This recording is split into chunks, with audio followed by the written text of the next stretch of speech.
नमस्कार, आप देख रहे हैं न्यूज स्टेट का डिजिटल प्लेटफॉर्म और आपके साथ मैं हूं प्रीति भारद्वाज। हम बात करने वाले हैं महाराष्ट्र के बारे में। जी हाँ, बीते दिनों हमने देखा कि महाराष्ट्र में बीएमसी का चुनाव संपन्न हुआ और उसके बाद अलग अलग पार्टियों के आंकड़े देखने को मिले।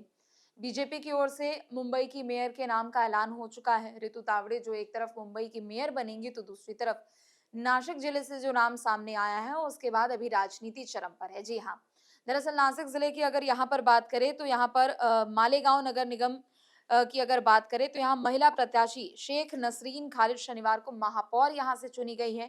और जैसे उनके नाम का ऐलान हुआ उसके बाद राजनीति चरम पे है। जैसे उनके नाम का ऐलान हुआ उसके बाद एक ट्वीट किया जाता है, जिस ट्वीट के बाद सियासी गलियारों में काफी ज्यादा चर्चा है। ट्वीट किसी और ने नहीं बल्कि एआईएमआईएम के एक नेता की ओर से ये ट्वीट किया गया है। उस ट्वीट में उन्होंने लिखा है कि बुर्का वाली मेयर बन गई। जी हाँ, उन्होंने ये ट्वीट किया और उसके बाद राजनीति चरम पर है। बयान लगातार जारी किए जा रहे हैं और एक दूसरे के खिलाफ बयानों की यहाँ पर बारिश की जा रही है। सबसे पहले अगर बात करें तो नसरीन खालिद की जीत हुई जब वो महापौर चुनी गई, तो उसके बाद पार्टी में लोगों में जहां जोश नजर आ रहा है, तो दूसरी तरफ एआईएमआईएम के जो स्थानीय नेता हैं इमरान मंसूरी, उनकी ओर से ट्वीट किया गया और उन्होंने उनकी एक बुर्के वाली तस्वीर दरअसल ट्वीट की और लिखा कि बुर्के वाली मेयर बन गई। उसके बाद से राजनीति चरम पर है।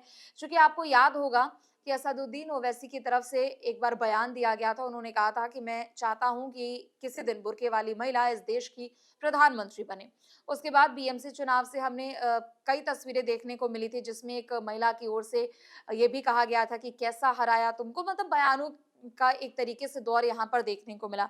लेकिन जैसे ही ये महापौर चुनी गई उसके बाद इन्होंने ट्वीट किया है इमरान मंसूरी ने, और ट्वीट करने के साथ लिखा है कि अल्हम्दुलिल्लाह, वारिस पठान साहब ने कहा था कि हिजाब पहनने वाली एक दिन मेयर बनेगी और वैसा हुआ भी है। उन्होंने अपने ट्वीट में लिखा कि ब्रेकिंग न्यूज, और उन्होंने लिखा कि एक हिजाब पहनने वाली बहन मेयर बनी है। देवेंद्र फडणवीस को अपनी ट्वीट में उन्होंने टैग किया है और नितेश राणे को भी उन्होंने अपनी ट्वीट में टैग किया है और असदुद्दीन ओवैसी को भी टैग किया। चूंकि असदुद्दीन एआईएमआईएम के प्रमुख है तो जाहिर सी बात है उनको इसमें टैग किया गया, और इस टिप्पणी के बाद से राजनीतिक प्रतिक्रियाओं का भी दौर शुरू हो चुका है और अलग अलग दलों के अगर नेताओं की बात करें तो बयानबाजी देखने को मिल रही है। दूसरी तरफ अगर बात करें बीएमसी चुनाव के आपने नतीजे देखे थे, जिसमें शिवसेना यानी उद्धव गुट को करारी हार का सामना करना पड़ा था और उसके बाद यहाँ पर एक के बाद एक अलग अलग तस्वीरें देखने को मिली थी। लेकिन अगर वोटों के लिहाज से यहाँ पर बात की जाए तो बीएमसी चुनाव इतना भी ज्यादा लोगों के लिए आसान नहीं था, पार्टियों के लिए आसान नहीं था। लेकिन नासिक जिले की अगर हम बात कर ले, जहां से अ, शेख नसरीन खालिद महापौर चुनी गई हैं, उसका सियासी समीकरण क्या रहा है, तो चलिए एक बार ये भी आपको बता देते हैं।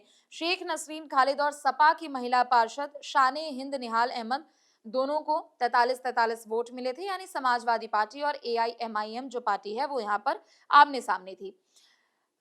एआई अगर यहाँ पर अगर बात करें तो आईएसएलएम की पार्टी की अगर बात करें तो यहाँ पर उनको 35 और समाजवादी पार्टी के 5 और कांग्रेस के 3 पार्षदों के समर्थन से यहाँ पर उनको वोट मिले थे। शेख नसरीन महापौर चुनी गई और फिर शान हिंद निहाल अहमद जो है वो उप महापौर के लिए निर्वाचित यहाँ पर घोषित कर दी गई। महापौर पद के लिए अगर बात करें तो शेख नसरीन खालिद का मुकाबला शिवसेना की प्रत्याशी लता घोटके से था, जबकि उप महापौर पद पर जो अधिवक्ता नीलेश काकड़े हैं वो चुनावी मैदान में थे। दोनों शिवसेना प्रत्याशियों को 18-18 वोट मिले थे, लिहाजा वो इस चुनाव को हार गए थे और चुनाव प्रक्रिया में एआईएमआईएम और बीजेपी ने मतदान में हिस्सा नहीं लिया था। दोनों पार्टियों ने ही किनारा यहाँ से कर दिया था और उसके बाद शेख रशीद जो है उनकी ओर से भी ये बयान दिया गया। तो देखिए, जो बुर्के वाली बात यहाँ पर निकल कर सामने आई है उसे लेकर राजनीतिक चर्चाएं जरूर तेज हो चुकी है। लेकिन मेयर पद के लिए आपको बता दें कि यहाँ पर लॉटरी निकली थी और उसके बाद कई लोगों का नाम भी सामने आया था और पुरुष और महिला में कौन मेयर बनेगा इसे लेकर चर्चाएं काफी ज्यादा तेज हो चुकी थी।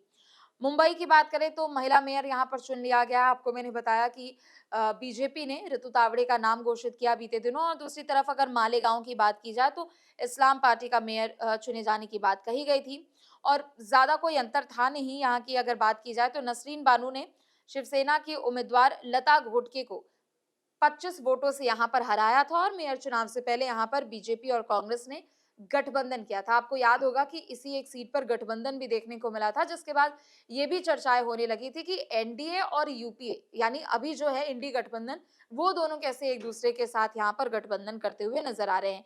और यही वजह है कि मालेगाँव में जो चुनावी समीकरण निकल कर सामने आए थे, उन पर सभी लोगों की नज़रें टिकी हुई थी। इस्लाम पार्टी चूँकि इस्लाम पार्टी की हैं वो और शेख नसरीन की अगर बात की जाए तो वो इस्लाम पार्टी की हैं और जो कि एक ये क्षेत्रीय राजनीतिक पार्टी है। नसरीन बानो शेख निर्वाचित हो गई थी और यहाँ शिवसेना की उम्मीदवार लता घोटके को उन्होंने 25 वोटों से हराया था। नसरीन बानो शेख जो है उनके पक्ष में मैंने आपको बताया कि 43 नगर सेवकों ने मतदान किया था। शिवसेना की लता घोटके की बात करें तो उनको सिर्फ 18 वोट मिले थे। इस्लाम पार्टी के 35, समाजवादी पार्टी के 5 और कांग्रेस के 3 नगर सेवकों ने नसरीन बानो शेख को समर्थन किया था। देखिए, आप सभी को याद होगा कि बीएमसी के चुनाव में शिवसेना को कितने बड़ी हार का सामना करना पड़ा था। चूँकि यहाँ पर शिवसेना के 18 नगर सेवकों ने लता घोटके के पक्ष में वोट किया था और ऐसे में एआईएमआईएम की बात करें और बीजेपी की अगर बात करें तो वो लोग अपने-अपने प्रत्याशियों को लेकर तटस्थ थे और उन दोनों पार्टियों ने वोट करने से किनारा कर लिया था। कुल 3 उम्मीदवारों ने 5 नामांकन पत्र दाखिल किए थे, जिसके बाद थोड़ी बहुत तस्वीर यहाँ पर बदलती हुई ज़रूर दिखी थी, लेकिन इतना ज़्यादा कोई वहाँ पर अ, एक तरीके से कहे उलट-फेर नहीं देखने को मिला। लेकिन हाँ, मालेगाँव चुनाव का नतीजा कैसा रहा ये भी आपको चलिए सबसे पहले बता देते हैं। मालेगाँव नगर निगम में कुल 84 सदस्य हैं और जनवरी की अगर बात करें तो यहाँ पर जनता ने किसी भी पार्टी को पूर्ण बहुमत नहीं दिया है। एआईएम और बीजेपी दोनों ने पहले ही किनारा कर लिया था। इसके बाद समाजवादी पार्टी हो, शिवसेना हो, कांग्रेस हो या फिर इस्लाम पार्टी जो स्थानीय पार्टी है, उन लोगों ने ही यहाँ पर चुनाव लड़ा था, अपने-अपने प्रत्याशियों को उतारा था। एआईएमआईएम के पास 21 सीटें थी। एकनाथ शिंदे अगर शिवसेना गुट की एकनाथ शिंदे गुट की अगर बात करते हैं तो उनके पास 18 सीटें थी। इसके अलावा समाजवादी पार्टी के पास 5 सीटें थी, कांग्रेस के पास 3 सीटें थी और बीजेपी के साथ पास सिर्फ 2 सीटें थी। इस्लाम पार्टी को समर्थन देने के लिए कांग्रेस और बीजेपी ने गठबंधन कर लिया था और इस वजह से इस्लाम पार्टी की प्रत्याशी की जीत हुई और उसके बाद वो वहां से महापौर चुनी जाती है। लेकिन आपको जैसा कि मैंने बताया कि इतनी ज़्यादा चर्चा क्यों हो रही है, तो एक अलग तरीके की राजनीति मालेगाँव में देखने को मिली थी और ये राजनीति थी बीजेपी और कांग्रेस के गठबंधन को लेकर। देखिए, इस बार के महाराष्ट्र के अगर यहाँ महाराष्ट्र के अगर चुनाव को देखा जाए, एक तरफ विधानसभा चुनाव, वहाँ पर बीजेपी सबसे बड़ी पार्टी बनकर उभरी थी, लेकिन दूसरी तरफ बीएमसी चुनाव की बात करें तो यहाँ पर भी बीजेपी को अच्छे खासे वोट मिले थे, लेकिन हाँ, कुछ सीट्स ऐसी थी जहाँ पर बीजेपी ने पार्टिसिपेट करने से किनारा कर लिया था और इसी वजह से यहाँ काफ़ी ज़्यादा चर्चाएँ भी हो रही थी। इस सीट को लेकर खास तौर पर चुनाव के समय में हमने देखा था कि वोट पाने के लिए आखिर पार्टियां क्या-क्या नहीं करती। वोट पाने के लिए बीजेपी और कांग्रेस साथ में यहाँ पर आती है, लेकिन बाद में चूंकि इसका विवाद काफी ज्यादा बढ़ गया था और इस विवाद के चलते यहाँ पर बाद में पैर पीछे भी करने पड़े थे पार्टी के लोगों को और विवाद बढ़ता देख यहाँ पर कहीं ना कहीं अलग तस्वीरें देखने को मिली और फिर अपना समर्थन उन लोगों ने वापस ले लिया था। पार्टी के कार्यकर्ताओं पर यहाँ पर कार्रवाई भी की गई थी, चूंकि आलाकमान के चर्चा के कारण ये सब कुछ नहीं हो रहा था। तो महाराष्ट्र में जो नगर पालिका चुनाव की अगर हम बात करें तो सबसे ज़्यादा ये चर्चा का विषय रहा। चूँकि देखिए, बीजेपी यहाँ पर बहुमत में है और बीजेपी को सबसे ज़्यादा सीटें मिली है, तो मेयर भी बीजेपी का ही यहाँ पर बनना था। लेकिन अगर हम शिवसेना के लिहाज से देखें, उद्धव गुट के अगर लिहाज से देखें तो उद्धव गुट को इस बार काफ़ी बड़ी हार का सामना करना पड़ा। चूँकि जो एक लेगेसी चली आ रही थी ठाकरे ब्रदर्स की, वो लेगेसी यहाँ पर टूटती हुई नज़र आई है और जितनी कम सीटें शिवसेना के उद्धव गुट को मिली, वो आज तक कभी किसी पार्टियों को नहीं मिले। और यही कारण है कि लोग चुनाव में काफ़ी ज़्यादा बढ़-चढ़ कर पार्टिसिपेट एक तरफ कर रहे थे। लेकिन जो एक लेगेसी ठाकरे ब्रदर्स की थी, उसको कहीं न कहीं किनारा कर दिया गया था। समाजवादी पार्टी भी बीएमसी चुनाव में मैदान में थी। कांग्रेस पहले से ही थी। चूँकि कांग्रेस और शिवसेना उद्धव गुट साथ में नहीं आ पाई थी, इसी वजह से वोट्स यहाँ पर बँट गए थे और दोनों पार्टियों को काफ़ी कम वोट एक तरीके से मिले थे। कुछ सीटों पर हमने देखा कि समीकरण ज़रूर थे, लेकिन कुछ सीटों पर तस्वीर एकदम क्लियर थी और आखिरकार जाकर बीजेपी की जीत होती है और बीजेपी का मेयर बनने की बात यहाँ पर निकल कर सामने आती है। तो चलिए, फिलहाल के लिए बस इतना ही। आप देखते रहें न्यूज़ स्टेट। नमस्कार। आपके मोबाइल पर तुरंत आएगी ब्रेकिंग न्यूज।